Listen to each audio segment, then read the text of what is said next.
Nongeye kubasuhuza bashimira mwebwe mwese mudukurikira umunsi ku munsi, bashimira ku nama inyunganizi mudahwema kuduha kugira ngo ibi biganiro bikomeze bigende neza. Kubatwa cyangwa se ububata addiction mu ndimi z'amahanga ni inyito ikunze gukoreshwa iyo bashaka kuvuga ko umuntu yihariwe cyangwa yatwawe n'ibintu bitandukanye, ibyo kurya, ibyo kunywa, imyitwarire ndetse n'ibindi.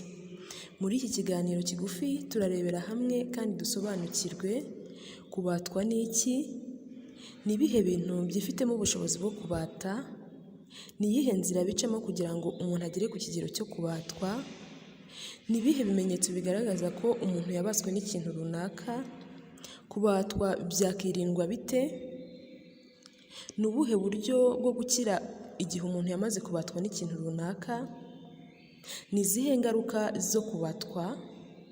Ndabararikira gukurikira iki kiganiro, ni ikiganiro mugiye kugezwaho nanjye Tuyisenge Berine, mbahaye ikaze.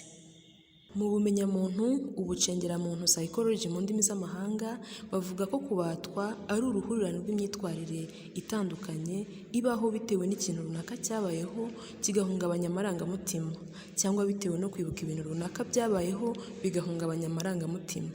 Bakavuga ko ari uburwayi bw'imitekerereze, aho umuntu asigara ayoborwa n'icyo kintu runaka cyamubase. Nk'uko twabibonye, hari ibyo kurya, ibyo kunywa ndetse n'imiti itandukanye byifitemo ubushobozi bwo kubata. Ubwo bushobozi rero bibuhabwa n'ibibigize. Hari ibinyabutabire bitandukanye bikoreshwa mu nganda iyo bategura ibyo kurya, ibyo kunywa ndetse n'imiti itandukanye. Reka tuvuge gato cyane ku kinyabutabire cyitwa kafeyine. Kafeyine ni ikinyabutabire cyifitemo ubushobozi bwo kubata igihe cyakoreshejwe ku rugero runini, mu gihe kirekire kandi inshuro nyinshi. Hari ibintu byinshi bifite kafeyine, ari ibintu biri natirere, kawa, icyayi, hari n'inzoga zibamo kafeyine nyinshi. Mujya mubona ko kuri ririya cupa rya energy handitseho ko utagomba kurenza mililitiro 500. Ubu ni suritiro, utagomba kurenza suritiro cyangwa igice cya litiro ku munsi. Bakavuga ko umugore utwite atayemerewe, abana bato batayemerewe, bitemewe kuyinywa ugiye kuryama. Izo zose ni ingaruka z'ibiyigize baba bagira ngo bakurinde wowe uyinywa. Kafeyine rero yifitemo ubushobozi bwo kubata igihe umuntu ayikoresheje igihe kirekire, inshuro nyinshi, cyangwa se agakoresha ingano iruta iyo agomba gukoresha. Imbere mu kindi kiganiro tuziga neza kafeyine by'umwihariko, tuyisobanukirwe, turebe ingaruka zayo, turebe ingano nziza yayo, turebe n'inkomoko yayo. Tugarutse ku bindi bintu bibata rero, mu byo kunywa twavugamo za alukoro, itabi, urumogi n'imiti itandukanye. Mu miti naho twavugamo za heroine, morphine, fentanyl, petidine, cocaine, methamphetamine n'indi itandukanye. Mu byo kurya nabyo byifitemo ubushobozi bwo kubata twavugamo za shokora n'ibindi byo kurya bikoze birimo kafeyine, isukari nayo n'ibindi bintu bitandukanye. Tutirengagije ko hari n'imyitwarire yindi nko kureba filime z'urukozasoni, filime z'imirwano, imbuga nkoranyambaga, za massage, akazi, aho usanga umuntu amaze nk'imyaka 50 akiri ingaragu. Birashoboka ko byaba byatewe no kubatwa n'akazi, ariko biranashoboka ko aba ari amahitamo y'umuntu, nabyo ntabwo twabyirengagiza. Hari urukundo, aho ushobora gusanga umuntu yarihariwe n'umuntu ku kigero kidasanzwe, yego, cyangwa gikabije. Ibyo byose tuzagenda tubireba kimwe kimwe, ndabibakumbuje, tuzabyiga. Uku kubatwa kandi ahanini bigahuzwa n'ubushobozi bw'ubwonko bw'umuntu mu kwakira ibintu cyangwa se kubana nabyo, kubera ko abantu ntabwo bafite ubushobozi bw'ubwonko bwabo bungana. Niyo mpamvu ushobora gusanga umuntu umwe yabatwa n'ikintu byihuse, undi bikaba byatinda. Ni ubushobozi bw'ubwonko bw'umuntu mu kubana n'ikintu cyangwa se kwakira ikintu. Reka dufate umunota umwe dutumikire abadutumye. Blandine Ineza, the owner of the House of Allure. Makeup nziza cyane, the House of Allure iragusanga aho uri. Icyo usabwa gusa ni ukubandikira, nimero yabo ni 078 47 98 36 cyangwa ukabandikira kuri Instagram HOA the House of Allure, cyangwa ukabandikira kuri email house.o.allure@gmail.com. baragusiga ubuse neza cyane. Ku bantu rero mufite ibirori cyangwa mwifuza gusa neza, the House of Allure irahari ku bwanyu. Reka tugaruke kugira ngo dusobanukirwe neza zirabicamo kugira ngo umuntu agere ku kigero cyo kubatwa. Turumva neza dusobanukirwe umusemburo uba mu mubiri w'umuntu witwa umusemburo w'ibyishimo, dopamine mu ndimi z'amahanga. Uko abantu baremye bitandukanye niko bashimishwa n'ibintu bitandukanye kandi ku kigero gitandukanye. Buri muntu wese rero agira uyu musemburo, nubwo ushobora kuvurwa mu gihe gitandukanye ndetse ku kigero gitandukanye. Uyu musemburo uvuburwa mu gihe ubwonko bwitegura kwakira ikintu runaka umuntu akunda cyangwa se buri kucyakira, cyangwa se igihe umuntu hari icyo yifuje cyangwa se hari ibyishimo cyangwa ibyiyumviro runaka arimo. Uyu musemburo kandi ushobora kwiyongera bitewe n'ibintu bitandukanye.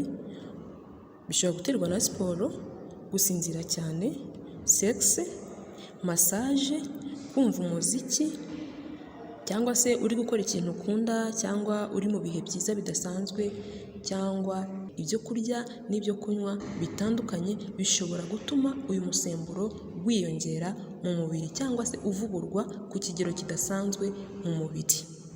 Ni umusemburo witwa dopamine cyangwa se umusemburo w'ibyishimo mu rurimi rw'Ikinyarwanda. Reka tubanze turebe gato aho ibyo bihurira n'imikorere y'ubwonko. Ubwonko bugizwe na miliyaridi z'uturemangingo duto cyane, neurons mu ndimi z'amahanga, duhererekanya amakuru mu mubiri kugira ngo umubiri ugire icyo ukora ku kintu runaka kibaye mu buryo bwo gusubiza cyangwa se gutabara. Dufashe urugero rutoya, iyo ukojeje ikiganza ahantu hashyushye, ubwonko bwohereza amakuru ku kuboko ukamenya ko gukwiye gukuraho.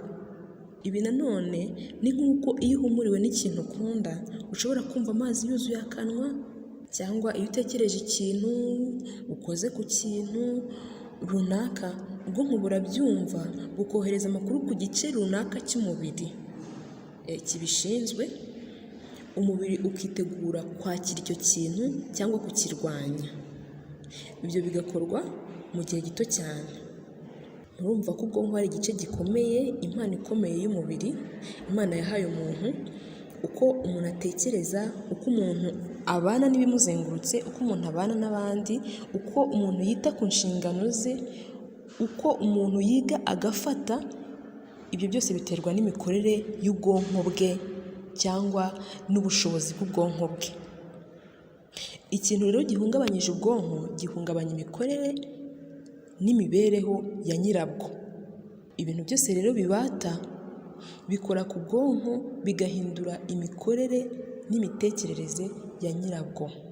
Tugarutse kuri uyu musemburo w'ibyishimo, ubwonko bukimara kumenya ko hari ibyishimo runaka utekereje cyangwa ko hari ikintu ukozeho runaka ukunda, igice cy'ubwonko cyitwa VTA mu ndimi z'amahanga gisohora uyu musemburo w'ibyishimo ukagenda mu mubiri nk'uko twabibonye muri twa turemangingo, uva mu karemangingo kamwe ujya mu kandi.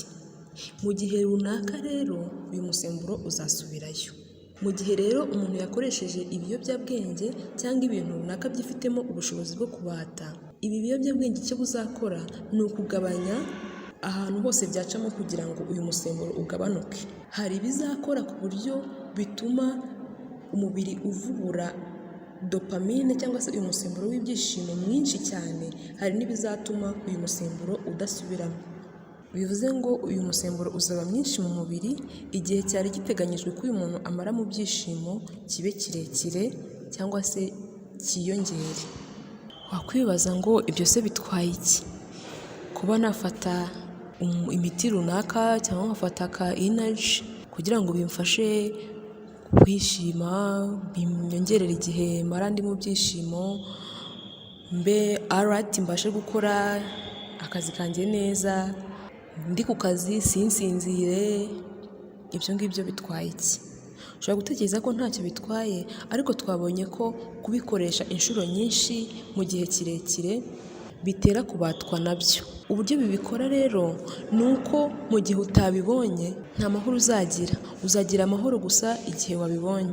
Ntabwo uzabasha kugira bya byishimo biri natirere, bya byishimo wagombaga kuba ufite igihe utabonye bya bintu. Abantu benshi rero bafata iyi miti n'ibyo kurya bitandukanye n'ibyo kunywa bitandukanye bibata, bakabifata bumva ari ibisanzwe, bikazarangira bibatuye mu mutego wo kubatwa. Ubifata nyine wumva ari ibisanzwe koko, ariko biba bihindura byinshi mu mubiri wawe utabasha kumenya, ubimenya nyuma kandi binagoye kugira ngo uhite ubihindura uvuge ngo noneho nakikontorora muri ubu buryo. Noneho reka turebe ibintu bigaragaza ko umuntu yamaze kugera ku kigero cyo kubatwa n'ikintu runaka. Ikintu cya mbere, kureba neza ukamenya niba uzi igihe ufatamo ibyo kurya byawe cyangwa ibyo kunywa uzi ko bibata. Niba rero udashobora kumenya ingano n'inshuro ufatamo ibyo kurya byawe, urugero dufashe nko ku ka energy, sinzi impamvu ndi kukavugaho cyane, ushobora kumenya ingano yazo ufata mu cyumweru, ukavuga ati mbona ntunywa rwose, sinzi mba nanyweye tungahe, cyangwa se indi miti itandukanye ukavuga ati mbona nyifata sinzi ngo ni ingahe, sinamenya kubibara, simbizi, mbona mbifata. N'inzoga niba ubona, hari abantu bajya mu kabari agahagarika ari uko amafaranga ashize, ariko atamenya ngo nanyweye amacupa angana gutya. Niba udashobora kumenya urugero unywamo mu cyumweru wenda cyangwa mu gihe runaka, ushobora kuba usatira kubatwa cyangwa waramaze kubatwa.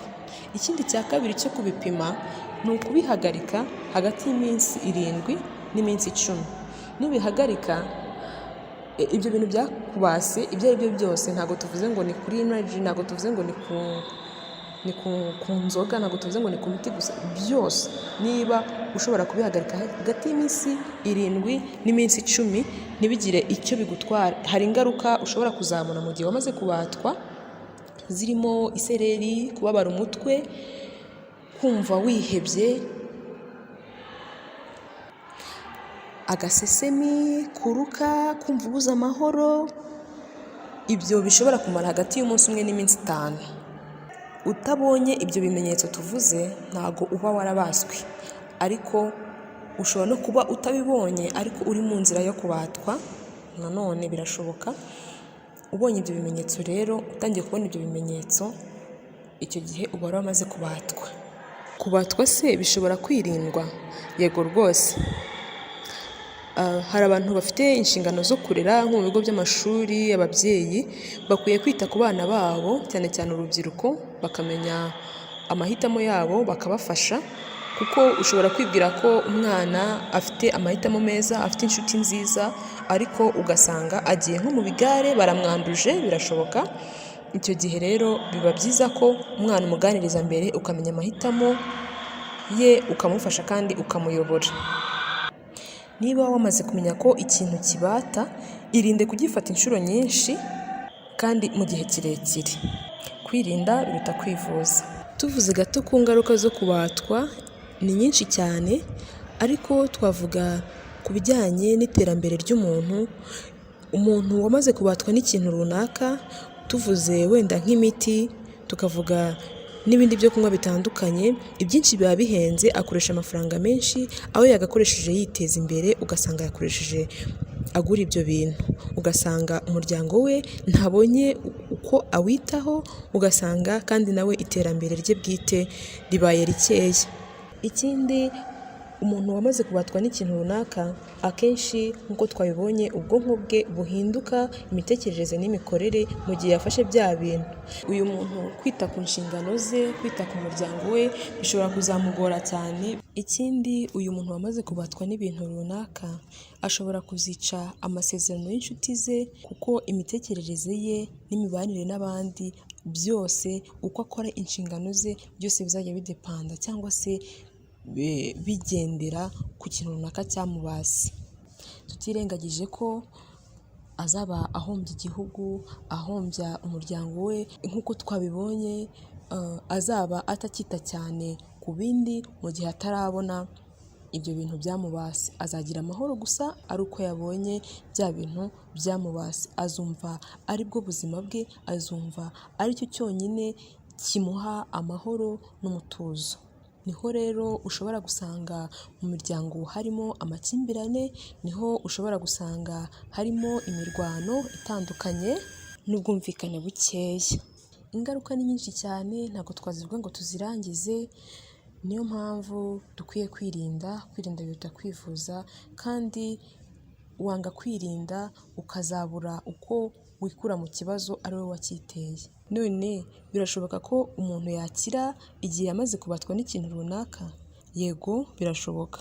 Gukira kwa mbere ni ukwemera ko wabaswe n'icyo kintu koko, ugaharanira kandi ugashaka gukira. Urugendo rwo gukira kubatwa ni urugendo rushoboka, umuntu ashobora gufashwamo n'inshuti ze zimugira inama nziza, cyangwa agafashwamo na muganga, ari byo byiza kurushaho. Kugabanya gake gake icyo kintu cyakubase ni uburyo bwiza bushobora kugufasha mu gukira ububata. Gusa tuzajya tureba buri kintu uburyo bwo gukira kubatwa nacyo, kuko ushobora gusanga uburyo bwo gukira kubatwa na massage butandukanye n'uburyo bwo gukira kubatwa n'imiti. Reka noneho tuzahure twiga neza kuri biriya bintu twabonye bibata, kwiga kimwe ukwacyo, tukinjiramo neza, tureba uburyo kibata, tureba nyirizina ingaruka zacyo n'uburyo bwo kukirinda n'uburyo bwo kugikira ku muntu wabaswe nacyo. Ndabashimiye cyane, mwakoze cyane kudukurikira, ndabashimiye kandi ku nama n'inyunganizi mudahwema kuduha. Imana ibahe umugisha kandi Imana ibarinde.